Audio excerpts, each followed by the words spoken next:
The Young Mums Maz project is a peer support group for young mummies aged 16 to 25. Our groups take place in women's centres and are designed to be safe, welcoming spaces with free childcare on site, where young women can breathe, connect with others and take time for themselves. Many of the young mums who come along have experienced trauma, adverse childhood experiences and significant challenges in their lives. At the heart of Young Mums Maz is peer support. It's real connection, safety and relationships that help young women feel less alone and more understood. In this podcast, you'll hear directly from the young women themselves, sharing their experiences of motherhood, what support has meant to them and what they wish others understood. We really hope these conversations offer new perspectives, challenge stigma and remind young mums that they're not alone. So we are back on episode 3 of our podcast. So just a wee quick recap. The first one was about seeing the 3 red lines for the first time and all the stories and scurries that come along with that. The second one then was our labour stories and the realities of what actually happens in labour. This time I think it's important that we talk about, you know, those first few weeks and stuff after you come home from hospital, what it's like being a mum, what, you know, the unexpected realities of home life with a baby. So yes, Kyla and Jessica, welcome to the podcast. Thank you. So yes, what was life like the first couple of weeks after you got home from having your baby? Oh, I don't know. Feels like a blur now, but within maybe 2 days, you feel like you were up for 3 years. Like, I didn't realise I was only in hospital after having her for maybe 2-3 days. It felt like I was there for weeks. And I was like, oh my God, this is... No, so it just, everything goes so quick. And that's your first? Yes. You've won? Yes, one and last. Yes. No They more. always say that. I said that every single time. Did you say that after your first? I said that with every single one. Every single one. I promise you the third one definitely is the last. What was life like for you, Kyla, going home with your babies? My firstborn, I don't remember the first 3 months of his life. I struggled a lot with postpartum. With Amara, my second. It was fun. It was very challenging. I just moved house. So with Theo, we had just moved in with my mother-in-law. My second, we had just moved into a flat. And then with my third, a month after I had her, we were moving house. So it just, it seems like I've just got this voodoo around me now. I refuse to move again, so I'm not having I refuse it. I'm not moving house again. I'm not having any more kids. There's a whole bad voodoo around all that. But yeah, I think it's just very different. One's for each of my kids. The experience is different. Yeah, very, very, very different. I think with the third, I sort of just, because of obviously the other two at home, I just jumped back into motherhood as soon as you get out of hospital. It literally was a week before Christmas, so I was thinking about Christmas, I was thinking about the kids, I was thinking about everything and trying to move house, I was trying to get everything sorted. With Theo, whenever I first had him, my firstborn, I don't remember a lot of it, so I do think that every pregnancy and every birth and every parenthood is different for every single child. For every child, And for every mum, like everyone's going through different scenarios, so I think it is very, very hard. Was there anything that surprised you about yourself when you came home? You know, we talk openly about, you know, that instant Yeah, like just knowing mother what to instinct, do. Like just even the way she cries, like if you know, whenever, like if she's crying beside you, you're sitting there, she's like, no, she's fine, she's just looking for a dummy or something, and it's like one wee tiny like mistune of a cry and you're like, no, there's something wrong. Straight up, or like coughing the wrong way, or I don't know, and then just the lack of tiredness. You're running on adrenaline and you don't realise it. And then you're like, But you get on with it. Yeah, you do. Like as a mum, you just carry on. You get on with it and you just... I know, there's no girding about it. No, you and just you have to feel keep weird whenever people are like congratulating you or like doing, oh, you're doing really well, and it's like, yeah, but like I can't do anything else. I have to just do it. Even the afterbirth, like you're literally just after giving birth that whole last human, growing a baby for 9 months, sometimes longer, sometimes shorter, but you're literally giving birth to this actual human being. You're getting rid of something completely different and then having to start something new. And you don't know what you're doing, and you still have to get on with day-to-day life. Like, how do you explain to me that I've literally just left hospital and I have to get on with my life? They just hand you a baby and they're like, okay, keep it alive. Okay. And sometimes you're through to the hospital straight away, or sometimes you have to be kept in, and then if you're out straight away, then you're Was there sitting going, anything that you were totally unprepared for? For me, it was going home to the kids. Honestly, I had such Having fear. other children at home. Yeah. Yeah, Like, it would be hard. I see. Yeah. I wouldn't know about that personally, but I think just, oh God, I don't know. Breastfeeding was just hard work. Struggle. Rewarding, but hard work. Like, and the only reason I stopped, so she breastfed for 4 weeks. The only reason she stopped was because we found out she had a milk protein allergy. So that was, it was like a saving grace, but also like, don't want to stop. Yeah. But Jesus, that was Did you hard. enjoy feeding her? I did, because she was born at 36 weeks, so she didn't have enough of like a strong enough suck. So I ended up having to use nipple shields to be able to get her fed. And that was the only way she would have taken her feed. Yeah, Definitely. so breastfeeding, you find it harder than what you expected it to be. Yeah, definitely. But yeah, people are just like, oh yeah, just like feed the baby and then pump extra milk and then you have a freezer stash. And it's like, that's 2 full-time jobs. Like, Yeah. it's so hard to explain. as even if you Like- don't even have a milk supply coming in. Yeah, Like yeah.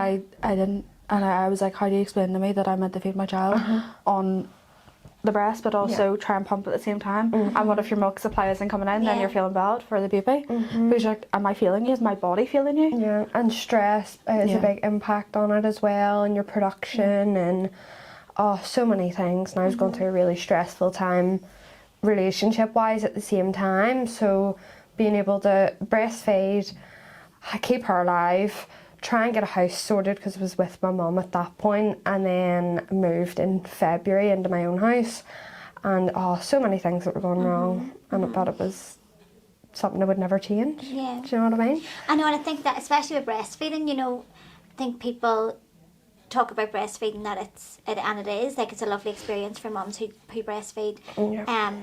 But very little do people talk about The the hard stress side. that comes along with breastfeeding Yeah. and the pressure you put on yourself. You know that if you don't do it, it's a fail. You know. Yeah. And the mum guilt that comes along with that as well. Like, I remember keeping her on one side and then trying to feed her and then needing something else, and then the other side started leaking, and I'm like, oh my God, she's not getting enough from that side, then switching her over, and then that side starts leaking, and you're raging because you're losing milk, and you're, oh my God, it's just messy, and there's no niceness, decorum in it at all. Yeah. Just Was there anything you find easier? You know, anything that just everyone said this was going to be really hard, and it's being up at night. yeah. Like, I don't know, I think maybe just the fact I was running on adrenaline. Yeah. But being up during the night, like, just to change her, to give her a feed, if she was breastfed or bottle fed. But I was really lucky enough that once her 8-week injections happened, she slept through the night and has done ever since. So I'm like, Yeah. I couldn't ask for We'll better. take those But wins. yeah. We'll take them. Yes, but other than that, I don't know, just... Kyla, You what just about do you? what needs done. Yeah. Yeah. You just get on with it, don't Yeah. you? Yeah. I think it's just everything. Yeah. I think everything you find hard at first, but then you get on with it. Yeah. Like, it's just one of the things where you have to learn. As a mum, like, if you're sick and you have a baby, you just have to carry on. Like, I can't tell you many times where my partner's been sick, and God, he's on the bed and all, he's dying. Man flu. Man flu, yeah. But the second I'm sick, you still have to get on with it. You still Yeah. have to get up and get the kids ready for school. You still have to get the bottles ready, clean the bottles, get the kids ready for school, get all their clothes packed, get the bag packed. You still have to get on with it. I think that's just the big reality of it. As a mum, you just have to. Yeah. And you don't get a choice with it. It's just motherhood. Yeah. Just motherhood. That's exactly it. Like, you just have to get on with it. Yeah. Like, yeah. I know, and we talk a lot in our group. I'm just going to say it about nitty gritty being a mum, Yeah. and everything that comes along with that. You know, talking about the challenges, but also the wins of being a mum. Yeah. But what were those challenges for you? If someone was to ask you, like, what was one of the challenges for you as a mum? I think just carrying on with it. Yeah, trying to get past the mum guilt and putting myself down for things that didn't actually need to be worrying about. And I think actually coming the mas, the young mums, has helped me so much with that, because I'm able to turn around and be like, oh, like, I feel really with this or whatever else, and yous are all like, no, don't feel that. Just because she went to my mum's for an overnight stay while I had been going out with one of the girls in the group, and I was like, oh, I feel so guilty, like I'm having a good time and she's not with me and she's not in her own house, but she was grand, and I had a great time, and it was great. And I know it was we all like, met up and oh I my had so God. much guilt because we were all together as mums, and I'm going, oh my goodness, I feel so guilty, but then you have to take them moments to yourself. Yeah. You need to Definitely. for your insanity. If I'm not, But if I'm not mum guilt myself, was- Yeah, definitely. And you get it over the silliest things too. Yeah. Silliest things. even taking a bath, like the kids are sitting there crying, I'm like, I need that 5 minutes, Yep. no harm. Like I just need 5 minutes. Yep. Just to wash myself like that. I really shouldn't feel guilty Yeah. for washing myself. Yeah. That is just the main, Yep. like brushing my teeth for 2 minutes. I could just need to sit you down while I brush my teeth. Yeah. And the anxiety and all, I'm sitting there brushing my teeth like really quickly, or trying to get a Panicking. wash. Like I shouldn't feel like that. Doing Yeah. basic hygiene. Like it's crazy. Yeah. What helps you get through those difficult days? You know, the days that you feel really overwhelmed or things just feel a lot? Because you have said about, you know, you just get on with it because you have to. Yeah. But that also comes with stress and It's the worry. expense And, of yourself. yeah. Like that is you're doing it at the expense of your own mental health, your own survival. You're constantly in survival mode, and that's not good for anyone. Yeah, definitely. No, I would say the change for me from being in survival mode with motherhood to being regaining a wee bit of myself back was I was able to get her, now that she started weaning, she's on 3 bottles a day, and in bed by about 7:30 she gets her last bottle at 8 o'clock. So that time between her going to bed and me going to bed is my time to be able to get stuff done. But if I'm having a hard day, I think it's taking a bit of practice, but being able to go, I don't need to clean that floor today. She wants me all to yourself today. I'm not going to get a chance to clean that floor. I'm not going to get a chance to dust where I want to or hoover, and just being able to go, just leave it. Just get it done whenever she goes to bed, or get it done whenever you get a chance. Or I think it's just giving yourself that wee bit of leeway that that's not a priority and she wants you, so this is your priority, rather than being like, everything needs done. Yeah. Yeah. I think it's prioritising myself. Like I have 3 kids, I need to learn to be able to say, no, I need this day to myself. Like me and my partner, he has Friday and Saturday, and it's hard stepping away because you know how hard the kids are, and you're going, it's going to be hard, but I need to for myself. Like recently I've only learned to do that now after 4 years of being a mum. Yeah. Am I learning that I need to prioritise me and say I need to step back and have like a few hours to myself? Maybe that is the whole day from morning to night, because you need to, because at the end of the day you're constantly sacrificing yourself. And as much as obviously people will say, well, you're the one that had that kid, you know what you were walking into. No, it doesn't mean I have to sacrifice myself. Yeah. It's okay to accept a wee bit of help or ask for help. Like you really need to sometimes be like, listen, can you take the kids for a few hours for me? I know they are a lot, but I need to, because if I'm no good to myself, then I'm not no good to them. Yeah. And I think that's the big reality of it, is saying, okay, sometimes I do need help.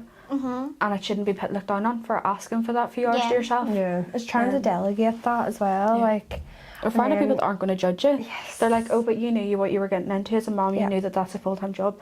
I know that, but sometimes I need for my own headspace Yeah. to have that few hours to myself. Like I grew up constantly at my grandparents, always at my grandparents. Weekends after school, like my granny would have picked us up from school because my mum and dad were working. Both my parents worked, and it's the case of my mum had that village. So did my dad. Like we grew up with a lot of family support, and myself now. My mother-in-law's our support system, but it's also seeing the reality of that's not fair on her having all that on her, because we That's also your have guilt coming back into Yeah. and it's also feeling bad because you don't want them feeling like it's all on them either. Like the second anything goes wrong in our lives, we're sitting there phoning her going, here, can you help us out? Here, we need advice. Like my son's acting out more, and I phoned in her the first thing, but then I take a step back and going, she's a mum and a granny and her own person too. Like she needs time to herself too. But I think as mum you sort of have an open mind more. Yeah. Like I think before being a mum, I definitely didn't have this mindset of thinking about others or thinking about what's going on in their lives right now. Like I always have the mindset of you never know what's going on in somebody else's head. Like as much as I thought that before, as a mum I see it more. It's giving you an appreciation. Yeah. Very definitely. much. So talking about, support systems, and I think a massive thing we talk about with young mums is the change in friendships and people who promised we were going to be there and they're going to come and take your child and they're going to be there for shopping days and they're going to do this and that, and how that completely changes. Oh yeah. Yeah. Oh yeah. And that is a reality of Big time. young mum, Like my best friend is my saving grace and has been throughout pregnancy, labour. She was there when I was giving birth, more or less caught her, and after, and she has been there for everything.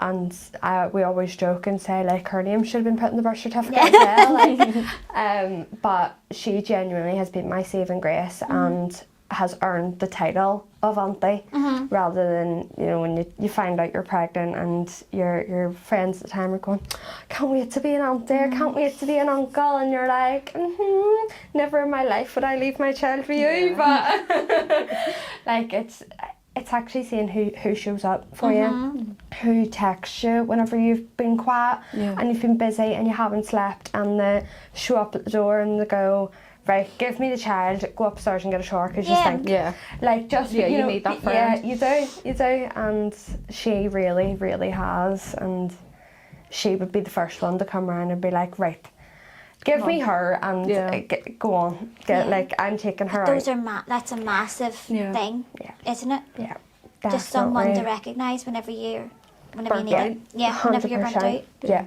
definitely. And even having somebody there to go shopping with. Yeah, like me and you. I'd text you and be like, right, Get out of here. literally need to go and pick up things from Asda, but come on, we'll go. And we're able to help each other, because if you're pushing the pram, I've got the trolley, or the other way around, and we're like tag teaming it, and we're like, right, yes, what do you need, what do I need, right? Which is incredible to hear that, because you didn't know each other before mum group. No.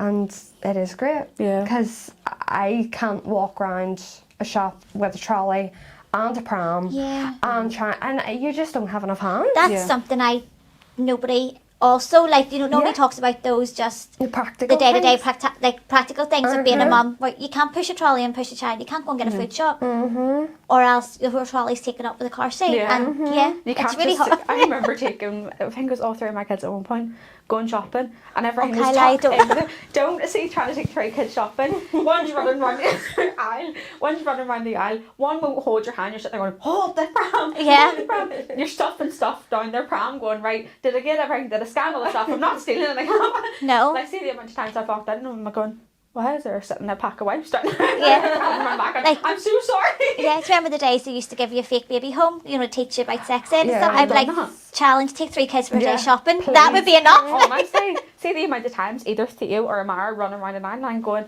which one's there? Which one's there? Like, and you're sweating, and it's like, I'm red in the face half the time. I'm going, what's happening? I'm like, I can't do this again. Next day I do it. I have to do it all over again. I have to just put the shopping back and I can't tell you how many times I've went in the shop and went, get out the door. I'm not doing this again with you. And you have to. You still have to.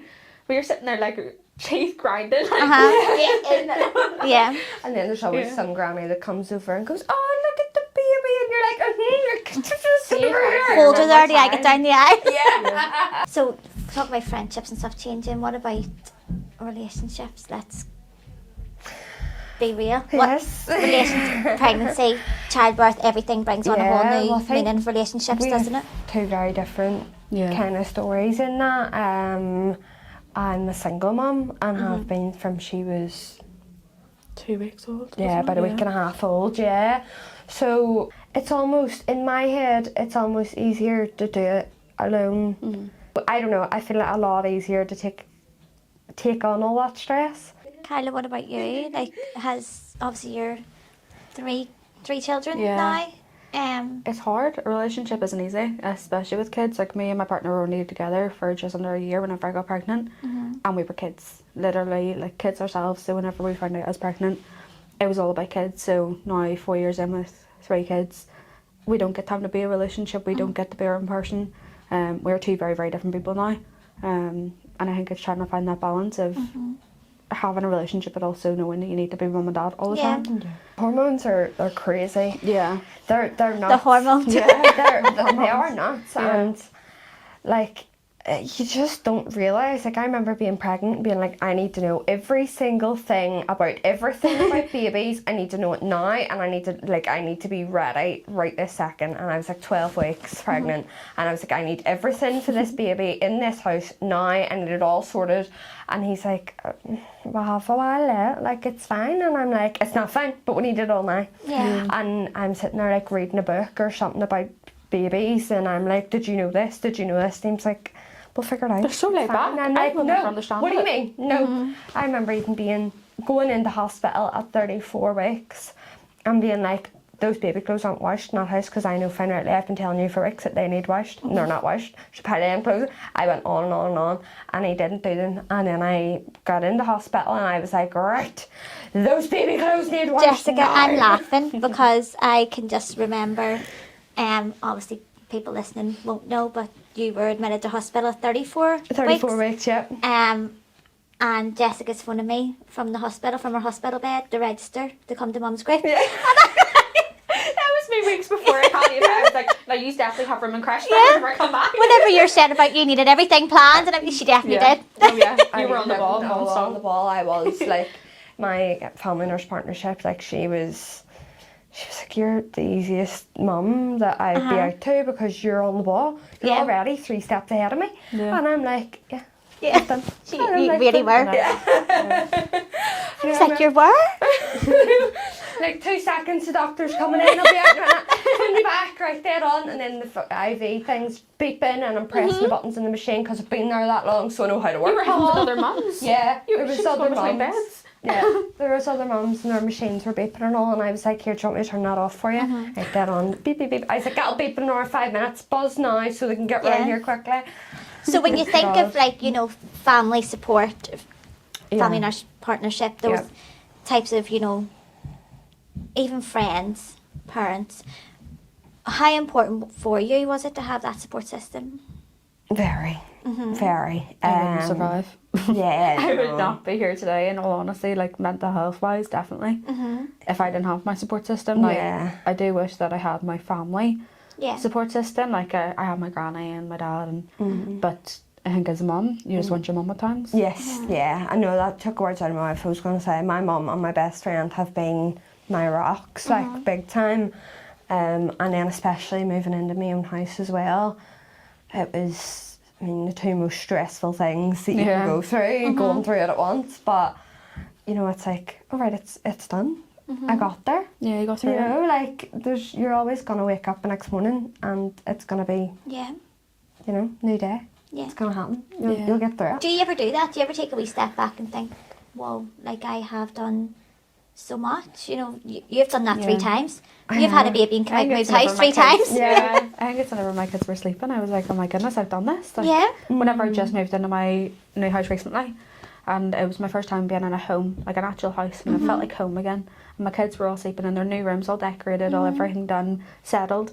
And I was like, God, I've made it. I've really done it. Like, done I'm 24 now, my goodness. 24, 3 kids in my family home. My kids are all asleep in their new decorated rooms. I done that. You Nobody did, else yeah. did that for me. I done Amazing. that. Yeah. And I just felt so proud of myself. I was like, if you told me 5 years ago this is where I was going to be, this is not at all what I've Oh, yeah. imagined. 100%. But I wouldn't change it for the world. Yeah. I wouldn't. Like, I remember thinking to myself, I was like, I wish I had that mother-daughter relationship, but I don't. But I have amazing partner at times. Don't get me wrong, we have our moments. But I have a really good relationship whenever it comes to him. Like, as in, he's my best friend. Yeah. He's my best friend more than And anything. that's a huge, Yeah, like me and him can laugh through it. We have our moments, we'll fight a bit with each other, but we'll laugh 5 minutes later going, what were we actually fighting over? And we get through it as a family, we do. And I have my amazing mother-in-law, like, she's in our house most days. My sister-in-law will always FaceTime, and she'll come down with my niece. And it's like an amazing family dynamic. Like, they'll all come round, she'll have a sleepover, we'll have the 4 kids in the living room having a movie night.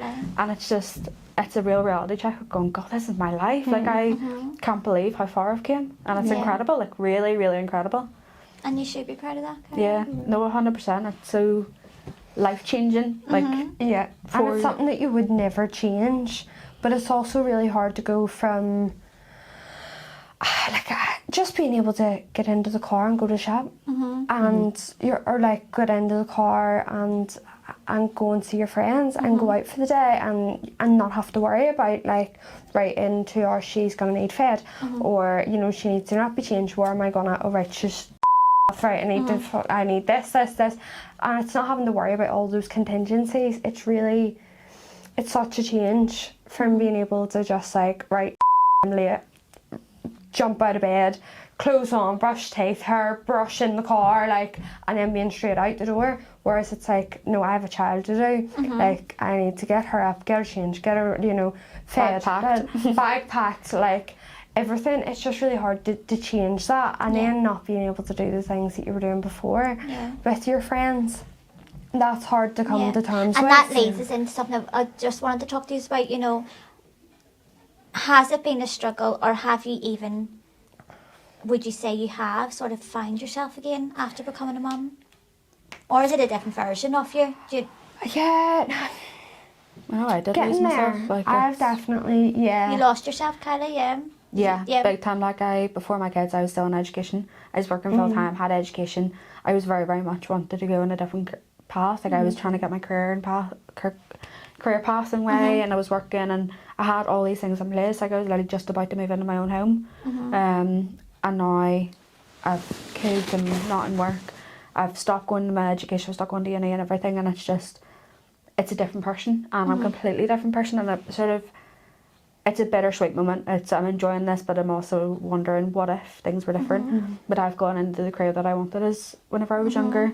Would I still be the person I am right now? Like, it's very hard to look at sometimes, because you're going, goodness, this is really hard at times, and I really wish I was in a different situation altogether. But I love my kids, I wouldn't change them for the world. Bittersweet, very bittersweet. Yeah, definitely.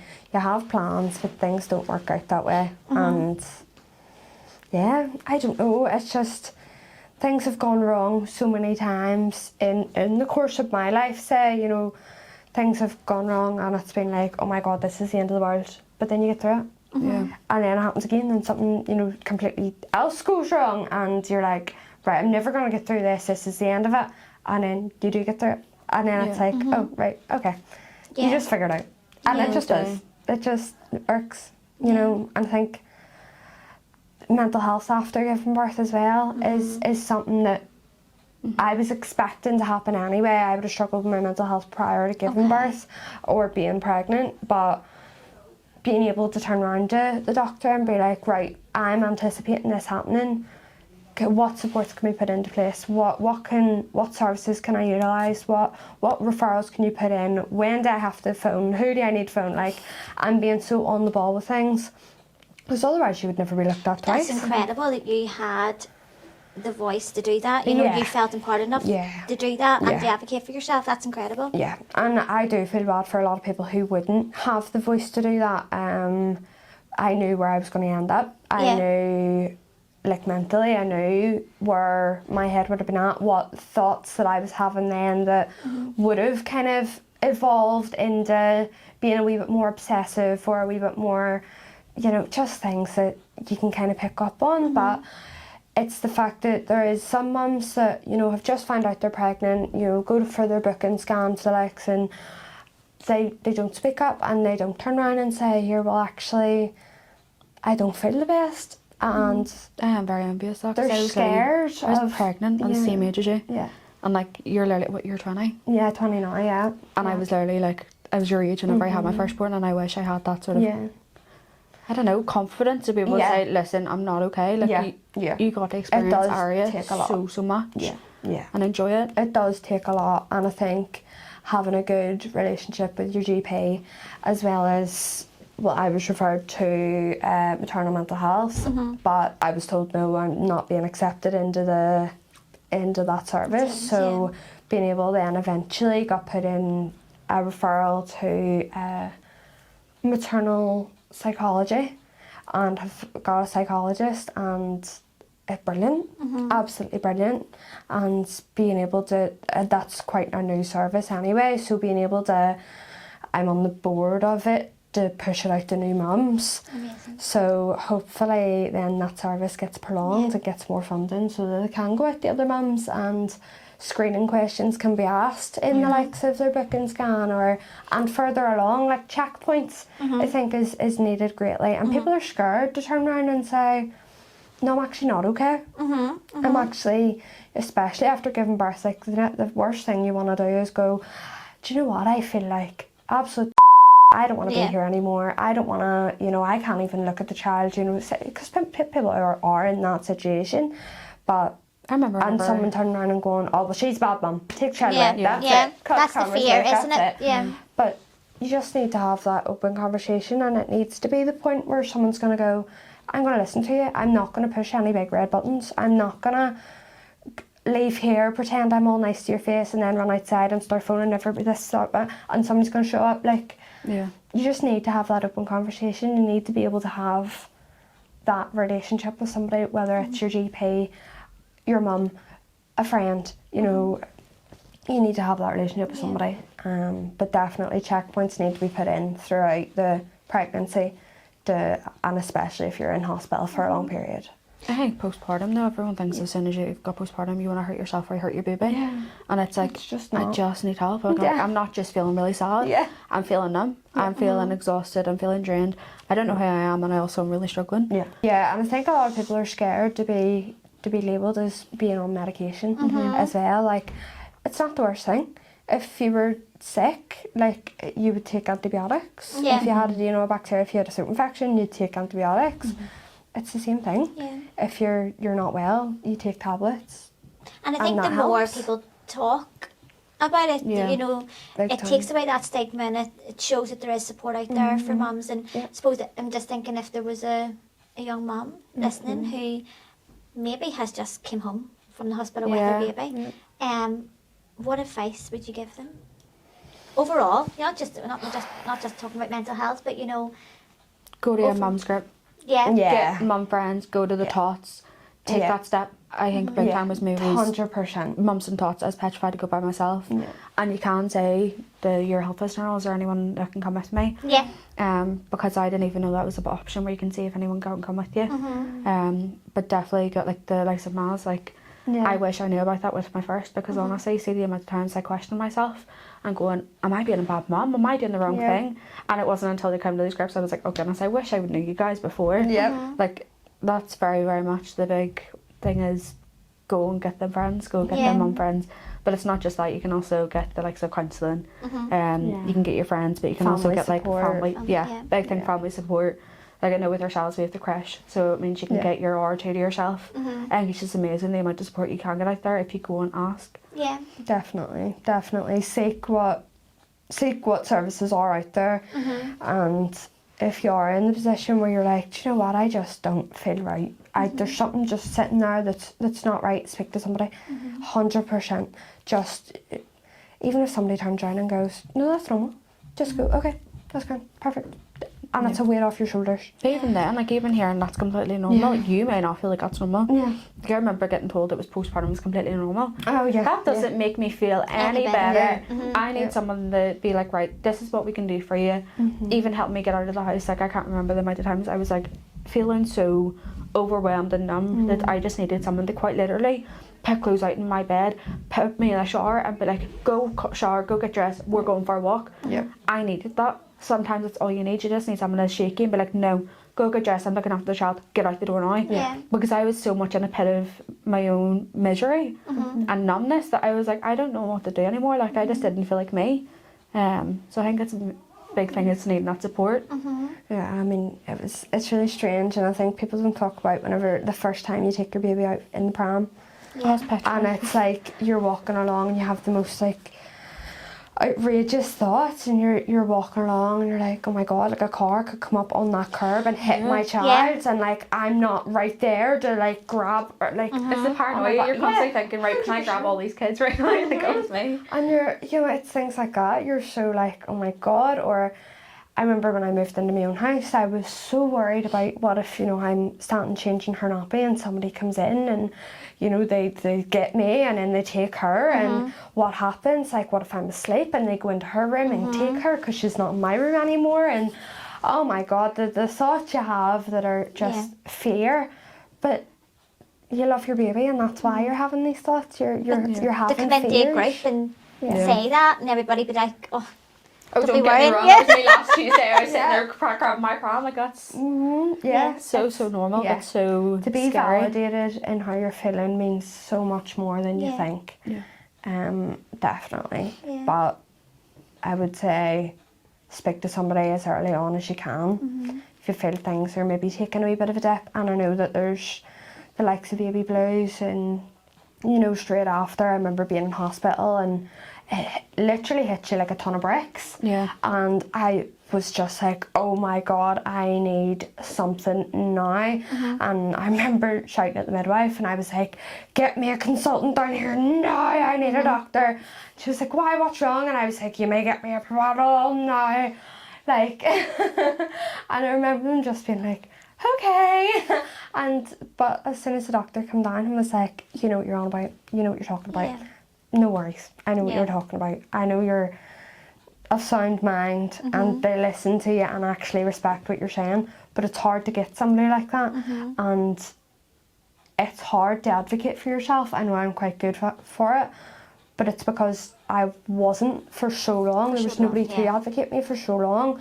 So whenever it was like Aria was involved and I was pregnant, it was like I had somebody to advocate for as well.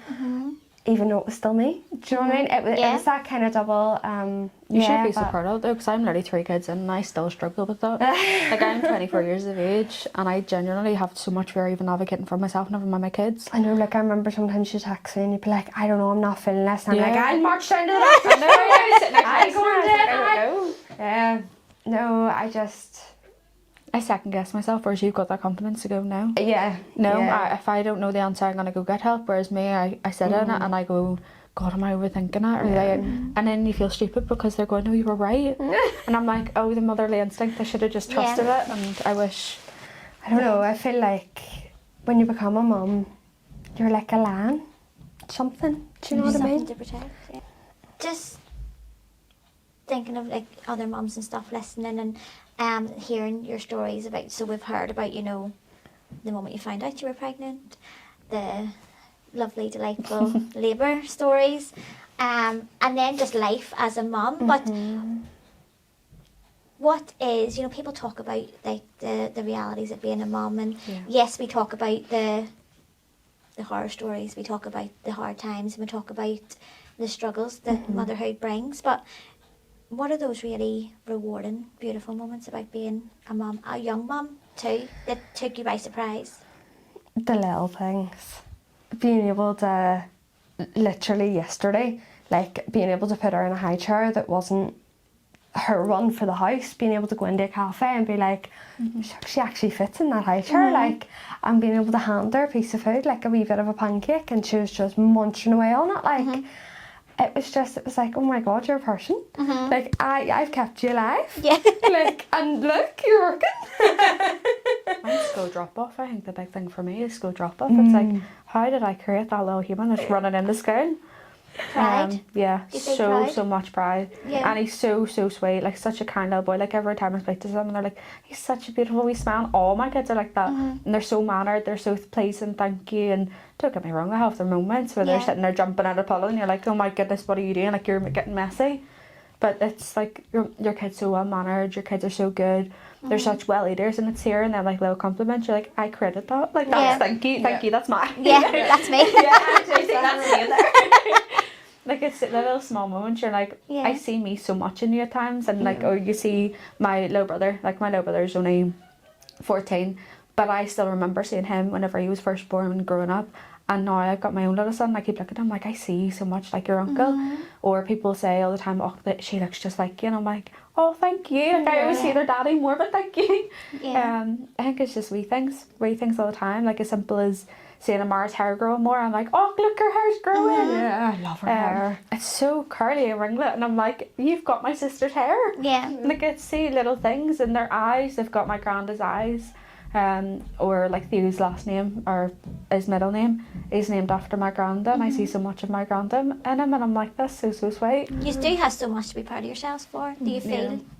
You do feel proud of these things? I think at times I do. Wee I struggle. things. Yeah. I struggle to remind myself that you've created a human. You're a mum. You're still your own person now. Yeah. I think it's reminding yourself that as much as you're a mum, you're your own person. And that's something to be proud of too. Yeah. Very, You get very proud so of. bogged down in the details that you forget to take a step back. Yeah. You really do, and You're not just mum. yeah. Yeah, I had to like remind my friend that the other day. I was like, you are an incredible man, but you're your own person too. And sometimes somebody needs to tell you that you're awesome. You're an incredible person. You do everything, and that's okay. And that's okay to forget that at times, but you need to remember that you're your own person. Yeah. And it is so hard to do that as a mum, because you're constantly feeling that mum guilt whenever you step away, or pride or whatever for being a mum. But you always forget that before having that wee baby or seeing them 2 lines, that my God, I was a whole other person. I was in education at one point. I've got my qualifications, or I done this, that, the other, or maybe some people have gone to uni and gone on to their dream job. Whenever this all ends, whenever their kids are a wee bit older, I get to go to that. Like, you are so incredible. And I think that's something to be so proud of too. Like, there is a light at the end of the tunnel, and your kids eventually will grow up after you do all the hard work, but you will go back to being you, and that's okay. You gotta remember to prioritise you as well. So yeah, girls, thank you for sharing your stories. Powerful and real strong stories about being a young mum. And I think it is important. You have highlighted really important issues around building your own support network, the strength in community, the strength in peer support. And just to end, I'd like to ask you a wee question, you know, because there's a lot of stigma around young mums, and things that, and I think the two usings do highlight that about being told, you're becoming a mum, you're not going to be able to do this. You're becoming a mum, you're not going to be able to be this type of person, you know. So I'll ask you a question, just fill in the blank, just to end our podcast. But being a young mum doesn't mean, Jessica? Being a young mum, it doesn't mean that I don't know how to speak up for myself, or speak up for my child, or be any less capable than somebody who is 20 years older. And just because you maybe have 20 years more life experience than I do, doesn't mean that I'm going to raise my child any different or any worse or better than you. Being a young mum doesn't mean That your life's over. They literally, like, you still have the whole life of your rest of your life to go through. Like, I know people who are maybe like 20 or 30 or 40 have all got different plans for themselves, but your kids eventually do grow up. You can go back to that uni course, you can go get that dream job, you can go back to the work that you were doing, you still can buy a house, you still can do all these amazing, incredible things. You can travel. In fact, you could travel with your kids. There's nothing stopping you from going on that holiday that you dreamed of with your kids. There's nothing wrong with going out with your friends for a little drink. You can go and ask for help. Your life isn't over as a mum or a young mum, or if you're older. It's life. You just make do, and eventually things will work out, and there is a light at the end of the tunnel. Thank you. Thanks for listening to this episode. We hope these conversations help shine a light on the realities, challenges and strengths of young mums, and help break down some of the stigma that still exists. This podcast was created as part of the MAS project in collaboration with the Peace of Mind programme, supporting young people aged 11 to 25 with their mental health and well-being. If you'd like to learn more about either project or access support, you can find more information in our show notes.